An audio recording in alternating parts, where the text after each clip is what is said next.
Hello and welcome to the FACEIT show. A little bit late, Cloud9 had some issues with Skadoodle's intertube, so the whole show is starting late, which probably means that we can't do our alpha draft picks because I'm guessing that the threshold would be top of the hour. But I think after the game we'll probably go through those and have a look at who we would have chosen. But I'm sure we can still do a unicorn pick for maybe the third match. Dan, how are you today? Pretty good. How are you? Good. We did our first FPL show earlier. Share has nothing to do with this, James. That is true. That's very true. So we can have a quick look at the schedule and see what games we have coming up today. Of course, we have 3 maps. The first one should probably be starting very soon. So let's have a look. Complexity versus Cloud9. I believe desi is going to be the stand-in. Oh, Cloud9 have got 2 matches. Well, hopefully Skadoodle can finish. It can have his internet issues resolved before the second one starts. But there we go. So we're going to have Complexity versus Cloud9 on train. Then we are going to have Overpass with Cloud9 playing Winterfox, which at least, you know, at least they're playing Winterfox for that one, considering the issues that they're having at the moment. James, they have 3 players playing from overseas. They do indeed. And Cloud9 versus Luminosity will be the last map on Overpass. Train and double Overpass. It's not something you see every day. We've had a lot of Dust 2 recently, fair bit of cash, and we see Train almost every day as well. We can have a quick look at the rankings while we wait for this match to start and see how these teams are doing at the moment. We can see, again, it's just the 3rd day of the North American League at the moment. Cloud9 sitting pretty, 2 for 2. Liquid 1 for 1. Everybody else has lost at least 1 match. You can see Winterfox there with just pure losses, and X-Elevate still haven't found themselves a team named that. Winterfox have lost 3 games, James, and they have 3 players playing from Europe. Coincidence? Yeah, that is true. Okay, so we have 2 player highlights today. Do you know who our player highlights are, Dan? Oh, we don't have player highlights, I'm told. Well, that is unfortunate. Maybe we will do after game 2. We'll have to after game 1. Sorry, we'll have to see. So no player highlights, Dan. Never mind that. Like so expectation, rip it away. That's the story of life for me. We'll do the alpha draft stuff later, of course, because the time has passed. So we've got unicorns to do, but I don't know what the ETA is for the match because it's 1/4 already. So they should be okay. So I'm told that we're going to go into the match, so we can do all the other bits later on. It's a bit disorganized. I blame Skadoodle's internet provider. Who needs a pre-show? Who needs it? Who needs a pre-show? I don't need a pre-show, James. I'm ready. So I'm guessing a Skadoodle could watch on his phone, maybe Grimace. So I guess Sean Gares can AWP instead, and put desi on Sean's role maybe. Does he do that? I mean, it might be a bit confusing. What does Skadoodle do here? What am I supposed to do? Desi, you do that. Who knows if that's how it works? I don't know that you can really just replace Skadoodle in any sense. There are some players which you can replace. Skadoodle is not one of them, I would say. So generally speaking, you know, they're against complexity on train. I don't think that Cloud9 are going to have too much of an issue without an AWPer, because I feel like a lot of people attach too much value to AWPing on train. You can get away without AWPing at all, and there's many ways to do so, whether it be through the use of smoke executes on the T side, or just ignoring that completely and just using like 1 or 2 smokes. But generally, like fast play with rifles is very effective too. We don't have to stick to the old concept that is train, which is a lot of AWPs, because it used to be the quintessential AWPing map where you can have multiple AWPs on there. But hey, I say move with the times. We don't need so many AWPs anymore. Well, nothing is perfectly capable of AWPing on that map for his team as well. And again, Sean Gares can AWP. So if they need to, they can pick up the slack. But I think, you know, it's still a case that you can just see all the way down, and there are some places where the AWP can be used well, like you know, the CTs playing connector, looking towards team main, they get there first, etc. But generally speaking, we've seen that Cloud9 are a team who you might say one of the first teams to start on the CT side, choking off the team main area with smokes, flashbangs and so on. Curious to see if they're going to continue that trend or if they've developed their strategy since we last saw them on FACEIT Stage 2 finals, I guess. Yeah, I would rather have desi doing what he's good at as opposed to putting him on Skadoodle's kind of skill sets. I think that's on train. I think it's totally fine. I think more or less on any map it's probably fine. We see, for example, I would say that Liquid is a team that can show you know, fine it is to play without any AWPers. I think Virtus.pro is another team that has shown a precedent for that, saying, okay, you know, we don't need necessarily to have AWPers to do well. We can just play more dynamically. We can play with the rifles. As long as the riflers are good riflers, then it's not really an issue. So hey, I don't think it's going to be a problem. Skudul, of course, is probably one of the best players in. Well, he is one of the best players in NA, and one of the best AWPers, full stop. And well, looks like we're doing some knives here.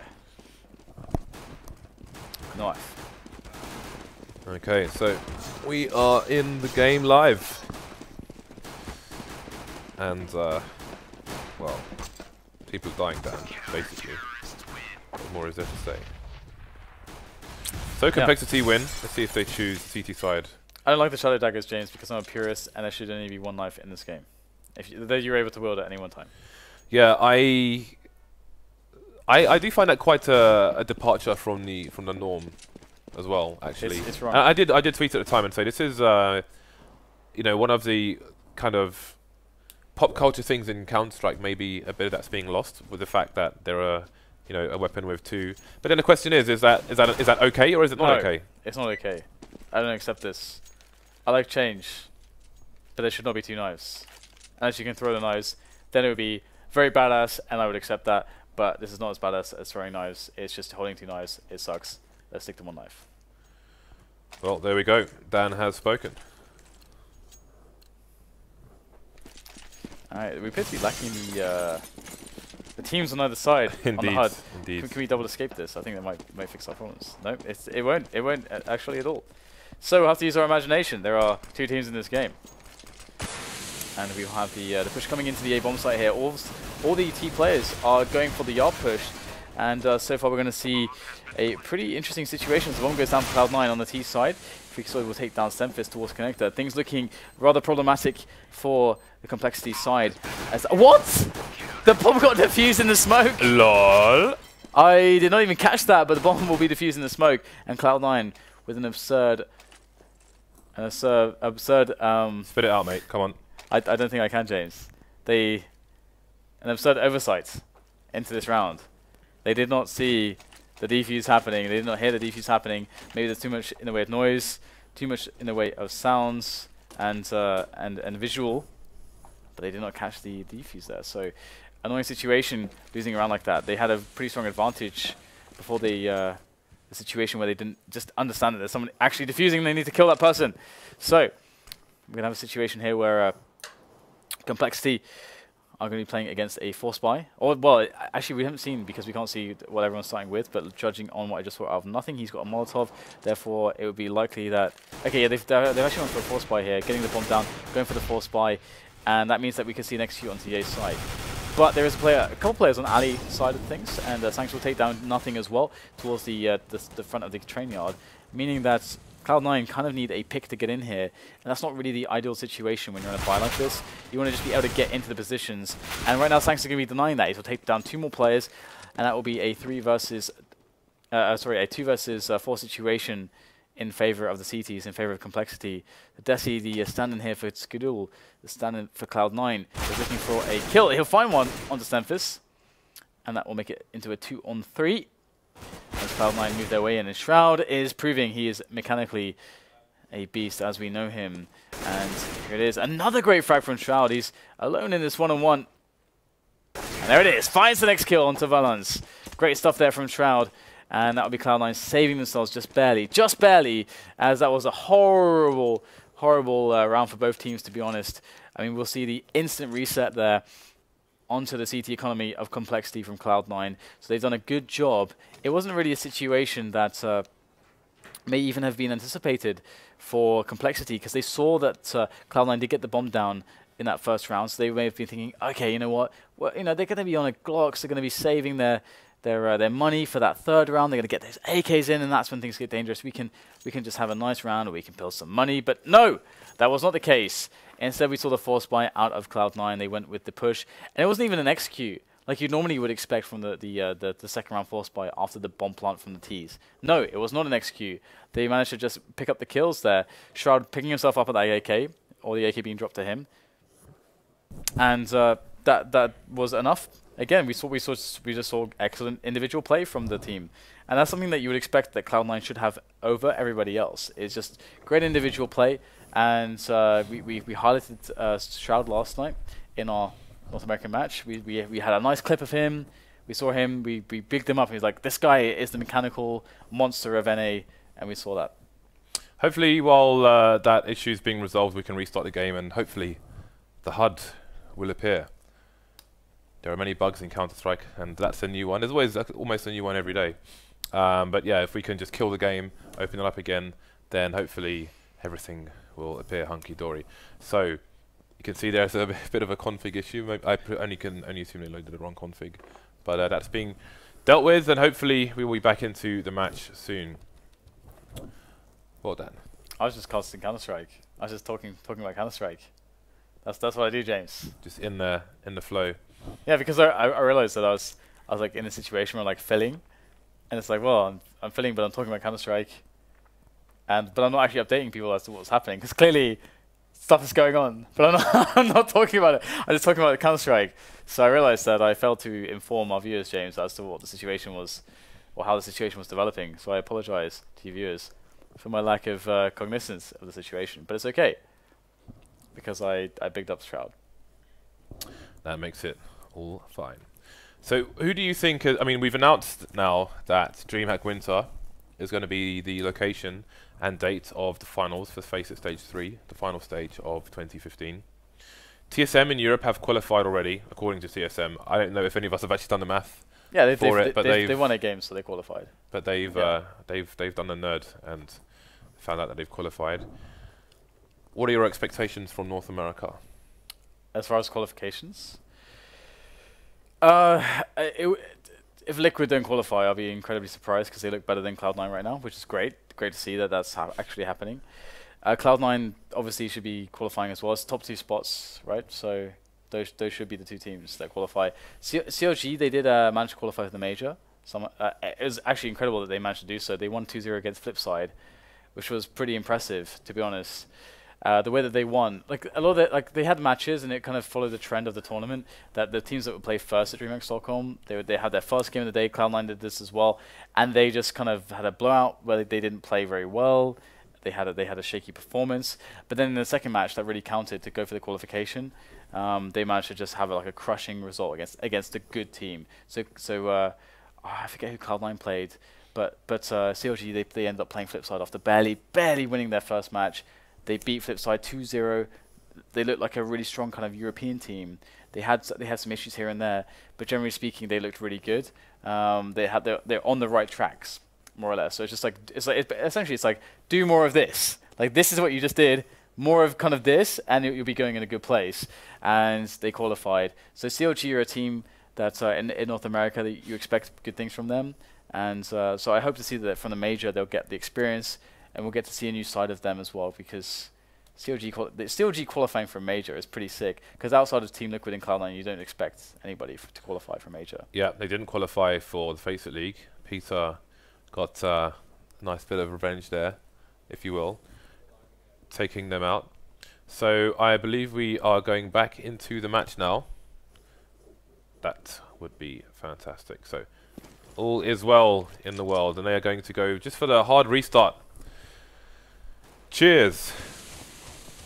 Alright, so complexity with 4 players on Kevlar and valens on the defuse kit. You can see there's a boost in the connector area, but it's the Cloud9 side with the man advantage at the moment, and they are cutting down the complexity team one by one. So, are we starting from the beginning again? It appears so.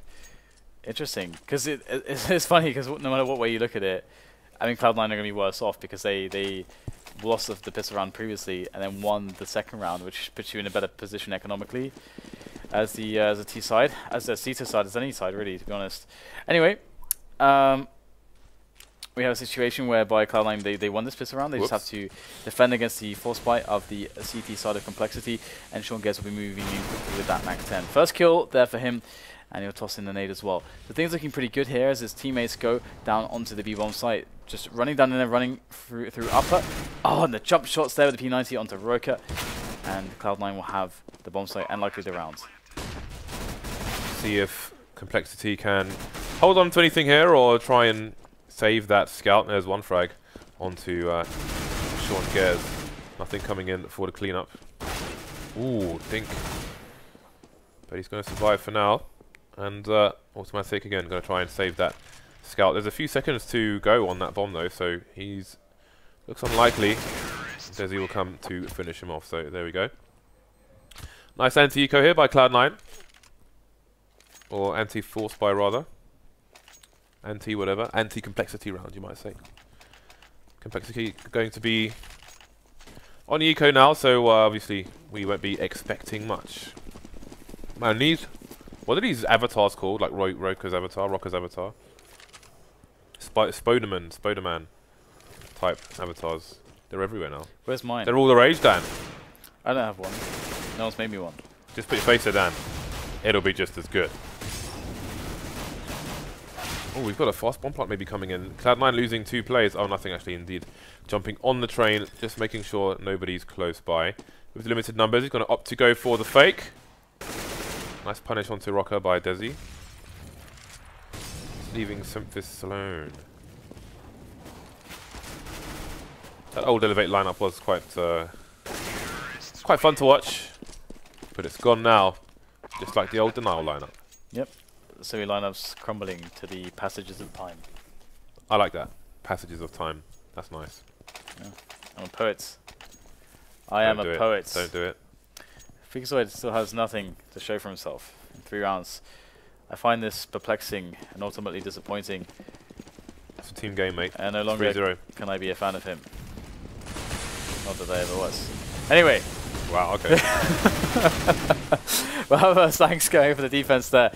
And he'll pick up the kill onto Shroud. And very fast aggression coming from Cloud9 as they make their way into the bomb sites. And this is the kind of aggression that you expect on train from the T side.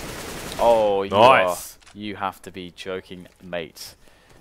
Sean Gares and nothing against roca and SEMPHIS. And the bomb has yet to be planted, so in this position, complexity, they're not really in that bad of a spot, to be honest. They just have to take smart positions to make sure they're not too exposed, because they're in a position where they can go to A or B very quickly, so it doesn't really matter too much. It's not as bad as some maps in this position.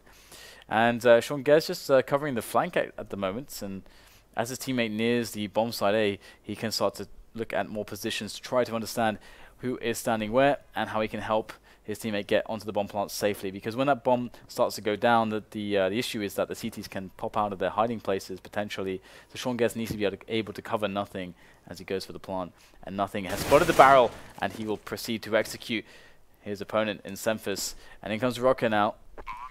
But it's a 1-on-2, and he will get nailed by Sean Gares. Well played there by Cloud9.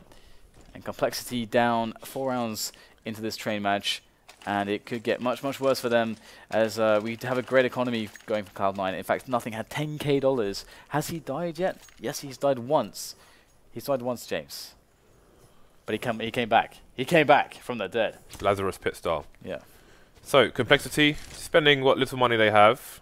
Well, I mean, spending what little extra money they have. Smoking a flash onto autimatic. So he spent $1,000 there with the 5.7 as well. No diffuse kit though, any of the players. I really want to see more diffuse kits on this type of round. Like the smoke and the flash didn't yield any results here. That doesn't mean it was a bad buy though, of course. sancz has Kevlar to save now with his 5.7, so it would make sense for him to try and hide somewhere. It is a big map, but all the Cloud9 players could go for it. Although they can see that there's not the CT players weren't really holding much, so don't be too concerned. But there it is, another frag on the board there for nothing. There's ketchup all over the walls, James. What's going on? Couldn't tell you, mate. Couldn't tell you. 5-0 to Cloud9. Complexity back on the buy. SEMPHIS, of course, going for the AWP. roca has not bought yet. Maybe he's considering a second orb, or maybe he's checking his Facebook. So 2 diffuse kits for the complexity side as well. We'll see what they can offer this Cloud9 side. Do it heading in numbers towards the B bomb site early on. There's only one player there for the CTs at the moment, and that's going to be roca. Yeah, I mean, again, the way the B bomb site works as a CT defense is just try not to die. If you end up dying, at least get 2 or 3 kills out of it. Because as long as you can prevent the Ts from actually choking off the connector area, then you're fine. as long as the TTs can rotate into that B bomb site with the weapons, it's very hard for the Ts to actually hold the bomb site, as opposed to A, which is hard to take, but it is much harder to take than A, but it's much harder to retake than B for the CTs. So Nays will start to go in there for Cloud9 as they slowly creep their way in, going for the contact play, and Complexity is still not convinced as to what's happening, but they have been alerted. They've got 2 players there, and roca is just standing on the top of the train. That's not going to work out, and 2 players go down immediately for Complexity, and you have to like the chances of Cloud9 in this position as Valens will go in, and sure, he's going to go in, but he's going to get spammed down there by freakazoid, and this is just not the way that this round should have played out for Cloud9. Sorry, for Complexity, rather. Sorry. sancz doesn't have a kit here, and he is going to make a run for it. 19 HP as well, so this round is more or less over for him. And for Complexity, he'll save what he can, but it's not going to be much. They did do a lot of damage to Cloud9, but Cloud9 have the clean sheet. They have the 6-0 now going into the next round. So this is where things get really difficult and horrible for the CT side, because if things continue this way, if their bias continues to be broken, then they will have little to offer in the second half. They'll have a very small chance to get themselves back into the game, and their margin for error will be minimal. They will opt to force it around this AK. So 3 fan masses coming out, the M4 onto roca as well. Actually a reasonable amount of nades. Not wanting to lose any more rounds here, this Complexity side. 2 kits. 3 players around from Cloud9 towards Ivy. If the bomb gets spotted here, then it might give an indication as to what their intentions are. There's that nice timing for the smoke. Speaking of timing, nothing with another frag through the smoke. Valens must be ruining that one. It's a kind of a ridiculous situation, to be honest, because honestly, like the big Ivy plays don't work so well unless the CTs are playing much further up the yard. Complexity weren't actually doing it at the start, but hey, if nothing's to just pick up a kill through the smoke just for free, then hey, it doesn't really matter all that much. As you can see afterwards, they're regrouping a little bit, rotating 1 player back to T main, and this is a stronger way to play this, because if you have a lot of players coming out T main and pop dog when the CTs are already a man down, honestly, it does not look good for the CTs in this position. Complexity are going to be struggling on the defense, and SEMPHIS will already be repositioning towards B, and they don't really have the players to do that. You can't really split up 2 and 2 on this map. You can't do that. They think because of the timing it's going to be a B rush. Sean Gares going to tag nothing actually down, and the push comes from Cloud9, but is it going to pay off for them? Rotation from autimatic, but he's going to get taken down. So 2 versus 3, Cloud9 now with 20 seconds to plant the bomb. There goes SEMPHIS as well, and roca's going to be the last man in connector. Oh, he's going to take down the bomb planter. There are 12 seconds left. They've got a plant. Is he brave enough to push through the smoke here? desi running with the bomb. Sean's going to cover his back. 7 seconds now, and is that nade going to be good? I do minimal damage there. Now roca's going to have to push. Yeah, Sean Gares has got a good angle, as has desi to cover him, so this should be pretty impossible for roca, to be honest. We've seen loads of situations where this just does not work out for the CTs, because it has to be a mistake from the Ts. And he's going to chase down Sean Gares and get baited in. desi will take him down. And I have to disagree with SEMPHIS going towards B there, because it's much better to be safe against the A play and the A just general situation, and let the bomb plant on B and know about it, so you can rotate through connector, than it is to let the bomb go down on A, or to have a 2 versus 2. Because that B guy who's alone could survive, or he could go down and maybe take a one-on-one and something like that. It's just a better situation to have more players on the A yard, to be honest, and connector. Anyway, that's my personal opinion. Well, roca's going to come in aggressive with the M4's got 2 men down already. Looks like he's considering going for the rest, trying to work out whether or not he could escape in time. Unable to do so, Shroud will make the trade for his team. But Complexity going to move up a hell of a lot, because roca got a lot of information for the Blues there. Down goes Sean, so we've got a 4 versus 2 retake. Shroud leaves the building as well, so it's nothing versus 4. He's got a Molotov to throw onto the bomb. If he'll start to do it, I think you probably would have heard a defuse from there though, a defuse attempt. Oh, he's found another Molotov, Dan. And he's going to run back for yet more shenanigans. I think the bomb is about to start being defused there. Oh, he's got the wrong angle through the door because the smoke's in position. Coming through the smoke, he'll get taken down by SEMPHIS. And that should be the first round on the board here for Complexity. But is it going to play against them? The question is going to be up there. And it will be answered by Cloud9 in this round. If they're able to take this round, obviously they reset the economy of Complexity more or less straight away. And we've got a really weird disparity of money for Cloud9, considering the fact that nothing had so much money. But I think in this round he may have dropped somebody, I'm not sure. Either way, he should be dropping people, they should be evening out their money a little bit. And Complexity will go for a normal setup. Then Complexity, SEMPHIS will take down Shroud straight away, and that will improve the chances, absolutely, of the CTs to win this round.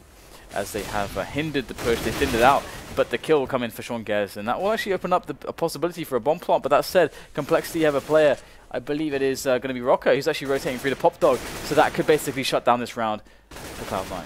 Indeed, he is soon to arrive, but can he get there fast enough? He won't be needed. SEMPHIS with yet more AWP frags. I think it was a 3-man for him, indeed it was. And again, at the when like all spawns considered, the CTs pretty much always get to connector before DTs get to T main, so you have to be wary of that AWP angle being held like that. Again, SEMPHIS got a frag straight away there. I think one of the T's are trying to jump around the corner, but still getting taken down. So Cloud9 back on the buy here, keeping up the pressure from Complexity, who passed the first test, winning the second round after winning their first. Nothing, doesn't need any eyes to find frags on this map, it seems. Multiple frags through the smokes, full blind headshot as well. 2 plays down for Complexity. The push has not worked for them, and now Cloud9 will sit on their lead and slow things down. Wrecked. That's all I have to say. Thank you very much, Dan. So Shroud taking down autimatic with a nice pre-fire, and again Sean just waiting, preying on the desperation of the Complexity players. Now roca is alone versus 5. Going for the tap. We'll follow up and get the frag there. Much work to do. Obviously he's going to have to be wary of at least 1 AWP, maybe even 2. This map all of a sudden becomes his worst enemy. And Friesen just jump around and baits roca, but roca should know what's going on. Double peeks coming out, there's one. Desi will finally trade. I just realised where roca died there, there's like really weird signs on the wall, like graffiti. I don't know if you actually saw that or noticed it. No. It's unlikely we'll see that position again, to point it out later. Hopefully maybe we can. Anyways, 8-2 is the score, and Cloud9 kind of resetting Complexity there. So 8-2 for them is a pretty good way to, after a reset, to kind of pole vault themselves into potentially a situation where they end up on like 11-12 rounds. It's very possible from this position. Of course, they're up against pistols from Complexity. Nice push there from roca. He's going to get 2 players, actually. The bomb is going to be laying down in front of him, and that's going to cause quite the distraction, to be honest, and that's going to allow automatics to come in from the back. However, he can't get any frags done there. It's going to be Cloud9 who will be able to survive some of the follow-up aggressions of Complexity, and the bomb will find its way still into the hands of Cloud9. They'll try to work out what are the best options here. Pop flash comes in from Gares for teammates down into Pop Dog as desi leads the charge. There is the first snap there onto sancz. He tries to spray onto the second player there, but it's, valens will actually find the frag onto desi. In come all the grenades, and Cloud9 should still be able to win this round, but this is a pretty scary one for them. Yep, so we'll see if Complexity can retrieve any of those guns. And they could choose to go for this, or choose to pick up the guns that were left all the way back there, but it seems they can't really afford to give up any more rounds at this point. But the 2v2 is doable with the close quarters on train. But Cloud9 looking to maximize those ranges. Again, nothing being sneaky with the Molotov. Still surviving. Molly headed towards the bomb. Valens caught in no man's land, and you wonder what could have been. If they pick up 2 guns there, I mean, look at their economy. They could have gone for the guns towards B, I suppose, because obviously their odds are quite small, and the edge with AKs versus a 2 double FAMAS. Maybe that wins them another round here. Who knows? We will never know. We can only presume. Now, Gares with the AWP in T main is looking for a fast frag against these Complexity players, and roca's going to be making it done with the auto sniper there. Pretty bold position, but Gares will pick up a frag meanwhile towards T main, and that's going to allow a 3 versus 3 situation for Cloud9.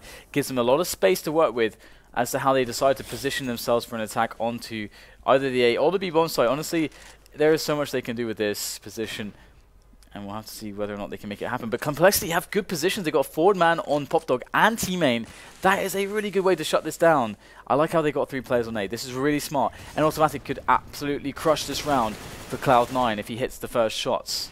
Teammates baiting, but Gares has the crossfire to take him down, and the T's will trade onto autimatic as well. So the plan has not necessarily worked out for the CTs here.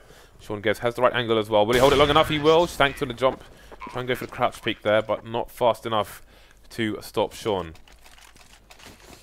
I feel like Complexity had that really good setup there. That was really nice by them. I didn't see the engagement that SEMPHIS had, and you know what he lost to Sean Gares. But if SEMPHIS actually survives there, autimatic will probably get more than 1 kill. He'll probably get two or three kills, and that will just end the round. So really, really close one. Even though they kind of, you know, it looked like they got shut down, I think Complexity made a really good decisions there.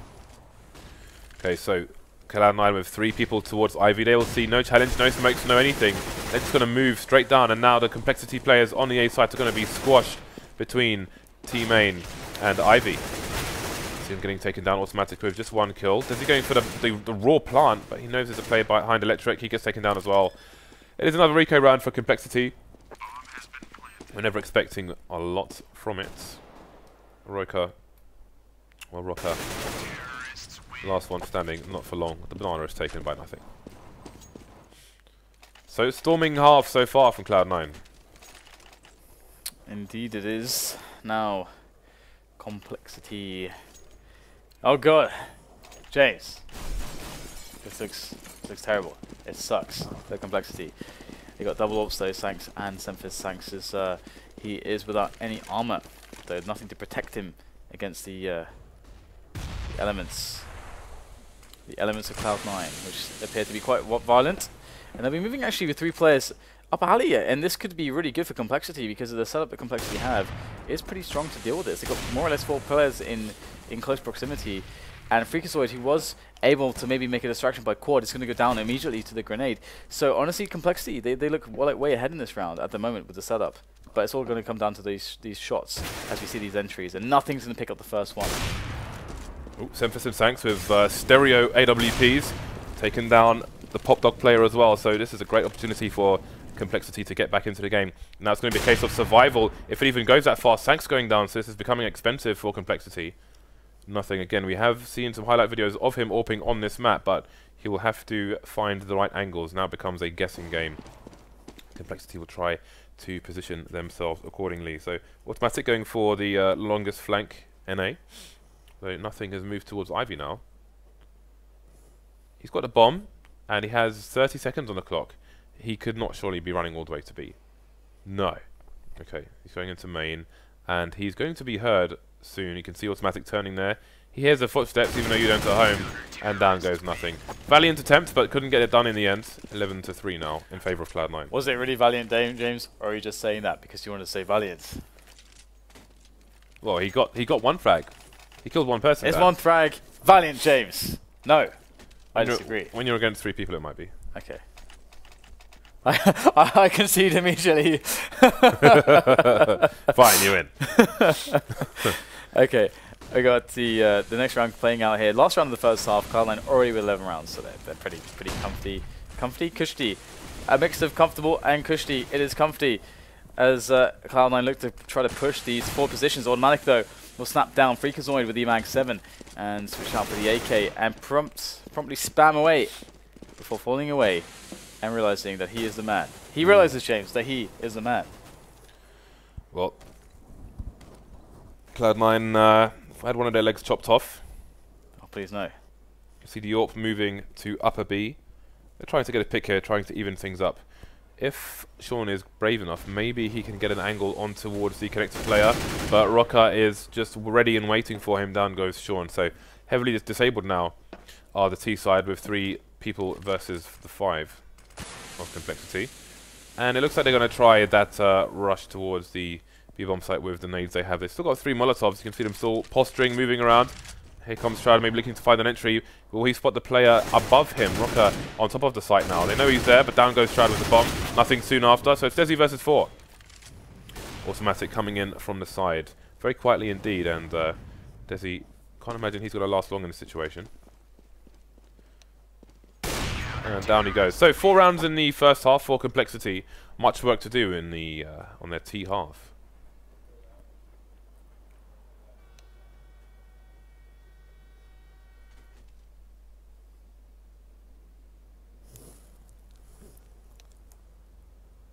Hello.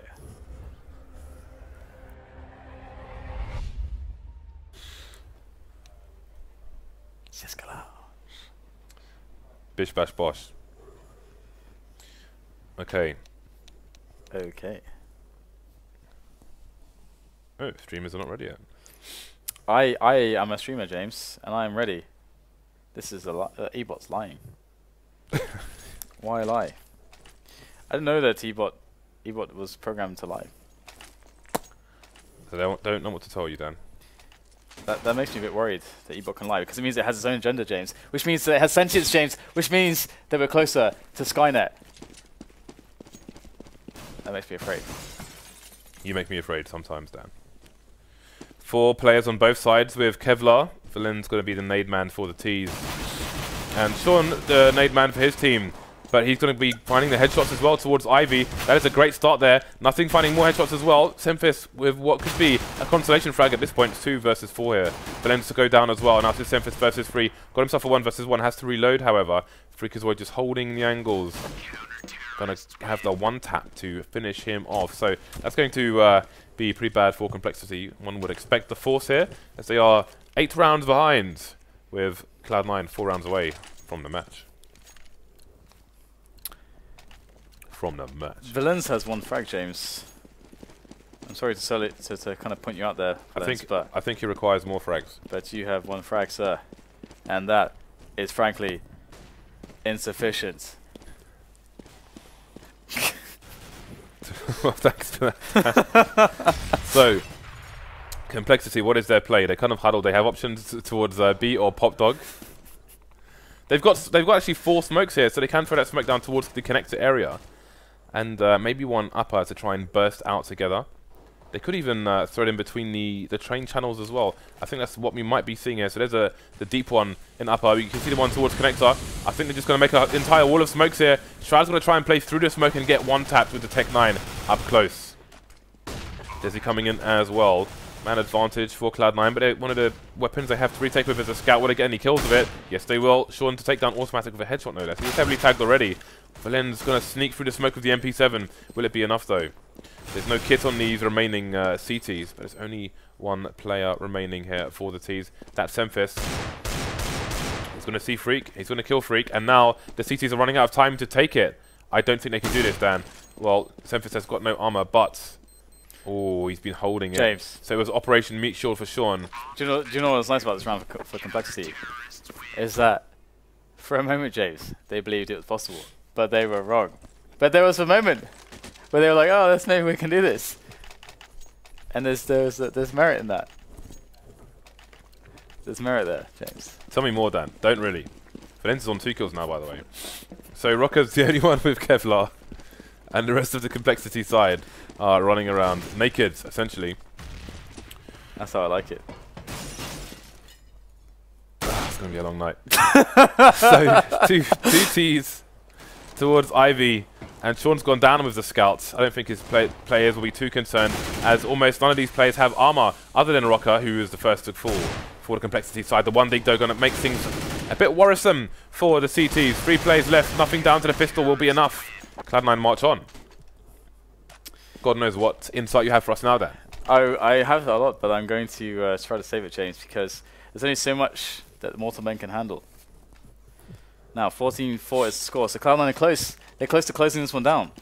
And Complexity have a good buy to show for themselves with the AWP on SEMPHIS. And no one's naked. No one is naked. That's good. That's good because there's guns in play.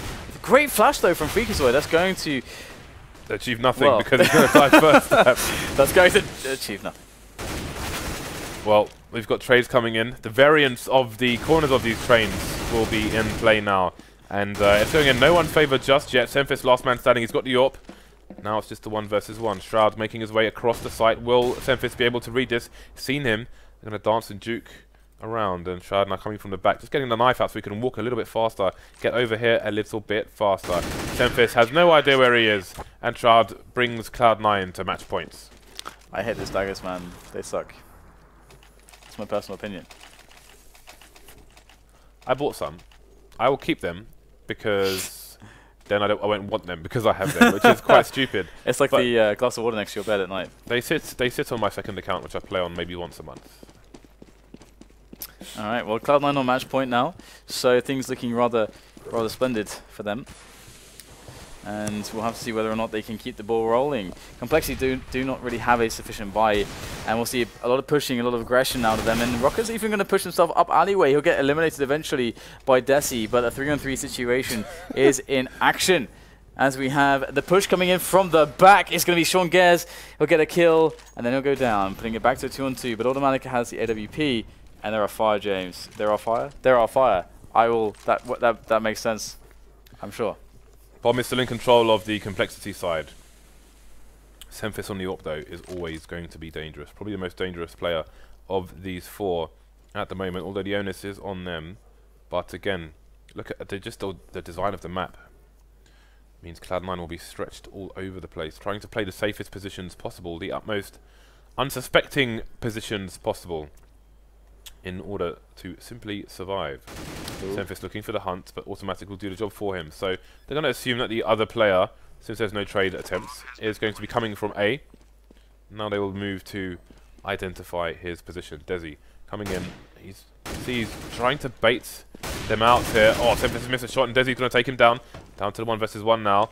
And they'll play with the ladder. desi coming close. desi going to take it for the team. The sub for Cloud9 will be the one to take them to 16 rounds. The funny thing there is, James, is that like I don't know, there's definitely a lot of argument for taking the forward positions in the yard, right, on the B bomb site on this map. But if you're a 2 versus 1, right, you don't need to do that. You just need to take the engagement together, or try to trade, or try to have situations where you make the CT push into a weird angle, because it's not like a CT can just walk up and defuse the bomb, right? So where's the value in actually taking the yard like they were doing? Because in reality, what they're doing is they're moving through positions, which makes themselves positionally weak until they get into a spot where they can shut down a choke point, which the CT's already moved through. So where's the value, James, in pushing like that? Maybe you at home, though, if you do. Tweet Dan. But now we're going to move on to our second match of the evening, which is going to be Cloud9 versus Winterfox, coming to your screens in about 5 minutes. So we're going to go to a break. Then when we come back, we will have the second of 3 matches today. See you in a few minutes.